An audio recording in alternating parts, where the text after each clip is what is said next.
नमस्कार दोस्तों, स्वागत है आप सभी साथियों का स्मार्ट स्टडी पर।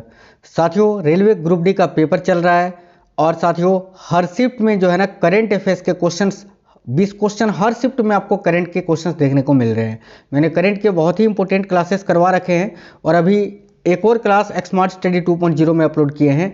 इसके अलावा साथियों मैं जो एक्सपेक्टेड क्लासेस आपको करवा रहा हूँ ना, जिसमें 50 questions science, 50 questions current top 100 question का, वो क्लासेस अगर आपने नहीं देखा है, करीब 5 क्लास मैंने वो करवाया है, अभी जाकर देख लेना। और डेली आपको वो करवा भी रहा हूँ। आज मैंने जो है ना, देखो चैनल के अंदर जो है आज पूरे 27 नवंबर से लेकर अभी 5 दिसंबर तक जो आपका पेपर हुआ है, कुल कितने शिफ्टों में? 21 शिफ्टों में। और 21 शिफ्टों में जितने भी साइंस और करंट अफेयर्स के क्वेश्चंस पूछे गए हैं वो सारे क्वेश्चंस एक ही वीडियो में करवा दिया है, जाकर देख लेना। अभी शाम में ही जो है आज अपलोड किए थे, करीब 6 बजे के आसपास, है ना।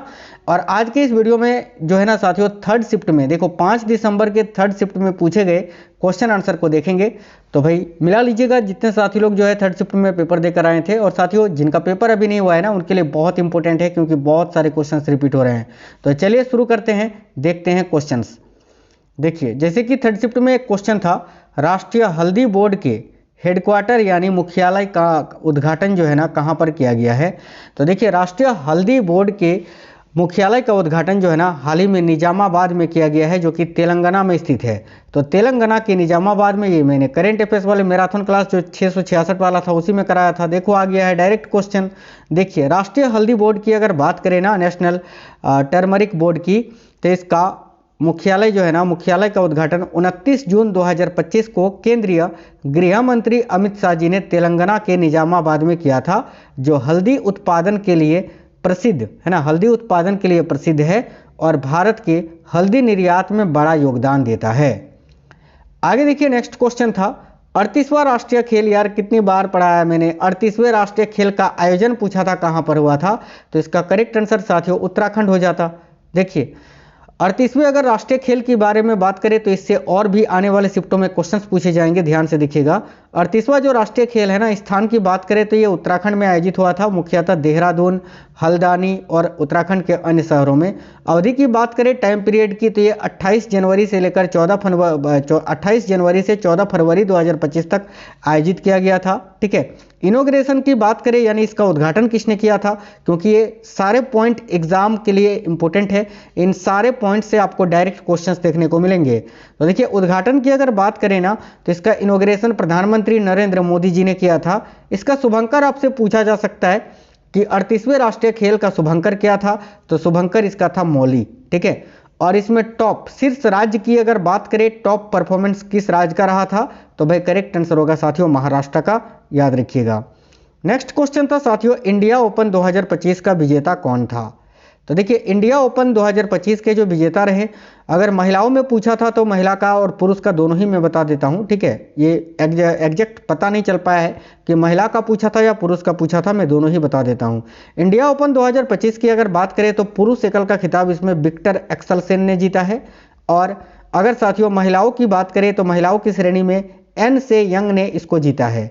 इंडिया ओपन 2025 ये बैडमिंटन टूर्नामेंट था, जो कि क्रमशः पुरुष और महिला खिताब, एकल खिताब किसने जीता? तो पुरुष का मैंने बताया विक्टर एक्सेलसेन ने, और महिलाओं का किसने जीता था? तो एन से यंग ने। कितनी बार पढ़ाया है यार मैंने ये सब। देखो आगे देखो, क्वेश्चन था, यदि किसी उपकरण की शक्ति 110 वाट और वोल्टेज 220 वोल्ट है तो उसमें प्रभावित होने वाली विद्युत धारा कितनी होगी? तो भाई सिंपल सा शक्ति का सूत्र क्या होता है? पावर बराबर VI।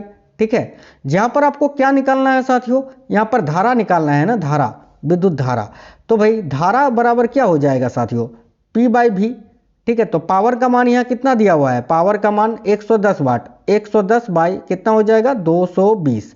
इसको जब आप सॉल्व करोगे ना साथियों, तो 1/2 यानी जो है ना साथियों 0.5 इसका आंसर आएगा, 0.5 एम्पियर। ठीक है, तो इस क्वेश्चन का करेक्ट आंसर आपका 0.5 एम्पियर हो जाता।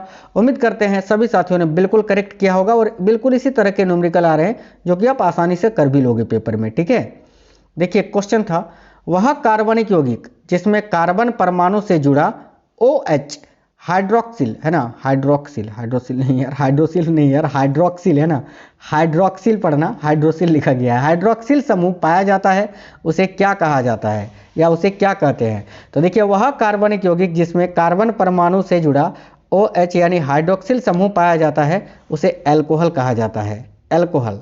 जैसे कि देखो मेथेनॉल का जो सूत्र होता है वो होता है CH3OH, देखो लास्ट में OH आ रहा है ना, ठीक है, यहाँ पर भी OH है। जैसे कि एथेनॉल, एथेनॉल का सूत्र क्या होता है CH3CH2 और OH, देखो इसमें भी लास्ट में OH आ रहा है ना, तो ये OH वाला जो होता है ना ये एल्कोहल होता है, याद रखना, ये हाइड्रोक्सिल समूह में होता है, ये आपको याद रखना है। नेक्स्ट क्वेश्चन देखिएगा, क्वेश्चन था 2025 में आयोजित खेलो इंडिया यूथ गेम्स का आयोजन किस राज्य में हुआ? यार खेल खेल खेल खेल से पागल कर दिया है इस बार रेलवे ने।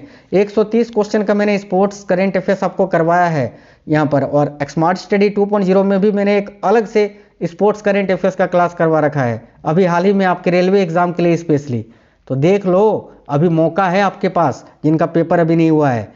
तो 2025 में आयोजित खेलो इंडिया यूथ गेम्स का आयोजन किस राज्य में हुआ था? करेक्ट आंसर हो जाता बिहार में। इसका शुभंकर क्या था साथियों? तो गज सिम्हा जो है ना, इसका शुभंकर था गज सिम्हा यानी हाथी और शेर का मिश्रण, है ना, गज सिम्हा हाथी और शेर का मिश्रण, यही शुभंकर था। अगर बात करें खेलो इंडिया यूथ गेम्स की तो साथियों इसका ओवरऑल चैंपियन जो है ना, यानी सबसे अधिक पदक किस राज्य ने जीता था? तो महाराष्ट्र ने जो है ना सबसे अधिक पदक जीते थे, याद रखना। चलिए देखिएगा, एक क्वेश्चन था साथियों, ध्यान से देखिए, 2025 में विश्व व्यक्तिगत टेबल टेनिस चैंपियनशिप किस शहर में आयोजित की गई थी? तो 2025 में विश्व व्यक्तिगत टेबल टेनिस चैंपियनशिप की अगर बात करें तो दोहा कतर में आयोजित किया गया था, दोहा कतर में, ठीक है। वर्ल्ड देखिए ITTF world table tennis championship मई 2025 में अभी दोहा कतर में आयोजित की गई थी, ठीक है।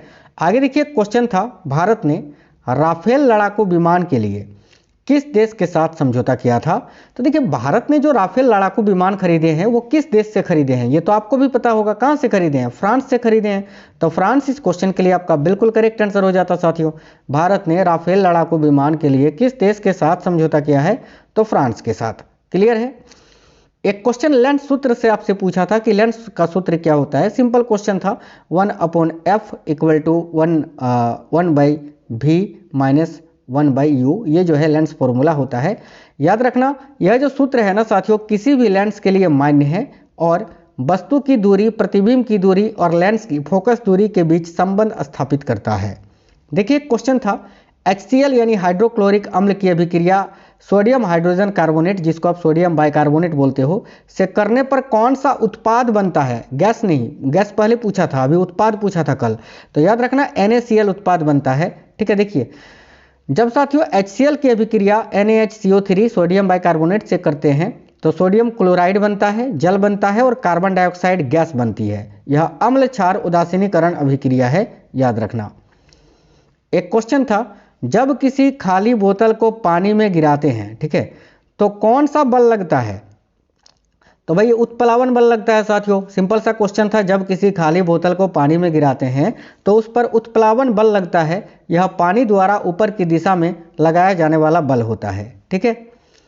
देखिए एक क्वेश्चन जो है ना आपका अवतल लेंस से संबंधित न्यूमेरिकल पूछा था। एग्जैक्ट डेटा तो नहीं मिल पाया है, लेकिन बच्चे ने ये जरूर बताया था कि सर अवतल लेंस से संबंधित जो है ना एक न्यूमेरिकल दिया हुआ था, एक न्यूमेरिकल पूछा था जिसमें जो है ना V का मान, U का मान दिया हुआ था। इसमें जो है ना सिंपली फोकस दूरी निकालना था, तो इजीली जो है ना आप इस क्वेश्चन को सॉल्व कर सकते थे। अगर डेटा मेरे पास रहता तो मैं अभी आपको यहाँ सॉल्व करके दिखा भी देता, लेकिन डेटा मिल नहीं पाया था।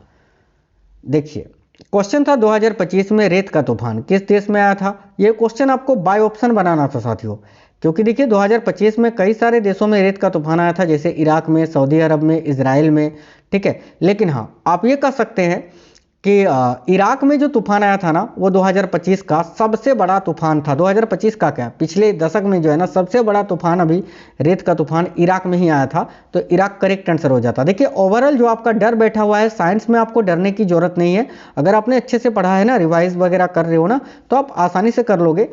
मैथ की अगर बात करें तो 3 से 4 क्वेश्चन ऐसे हैं जो आपको फंसा के रखेंगे, बाकी 20 क्वेश्चन आप कर लोगे। रीजनिंग की अगर हम यहाँ बात करें तो रीजनिंग में भी 25 से 26 क्वेश्चन इजीली आप कर लोगे।